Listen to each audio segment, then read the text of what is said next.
चला मुलांनो, आपण आपल्या 12वीच्या एक्झामची बोर्ड एक्झामच्या टाइम टेबलची वाट बघत होतो. ते आपल्यासाठी रिलीज झालेलं आहे. हे बघा, 10 फेब्रुवारी पासून आपली 12वीची परीक्षा सुरू होतीये. सगळ्यात पहिला पेपर आहे इंग्लिश, जो सगळ्यांसाठी कंपल्सरी पेपर असतो. सो 12वीची बोर्डाची परीक्षा 10 फेब्रुवारी पासून. त्यानंतर आपला मेनली आपण फोकस फिजिक्स, केमिस्ट्री, मॅथ्स, बायोचे आपले पेपर कधी आहे त्याच्यावर देणार आहोत. त्यानंतर आपला पुढचा पेपर आहे फिजिक्सचा 16 फेब्रुवारीच्या दिवशी. 16 फेब्रुवारी नंतर नेक्स्ट पेपर आहे केमिस्ट्रीचा, ज्याच्यामध्ये फक्त एकच दिवसाचा अंतर आहे.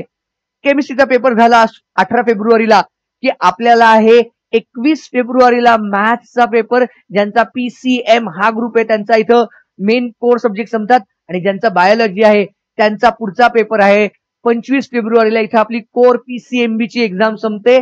यानंतर आपला जो अलाइड सब्जेक्ट असतो most of the times, that is geography. जॉग्रफीचा पेपर आहे आपला 7 मार्चला. इथं बहुतांशी मुलांची मुख्य परीक्षा संपते. काहींचे ITCS चे पेपर त्याच्यानंतर असतात. Thank you very much.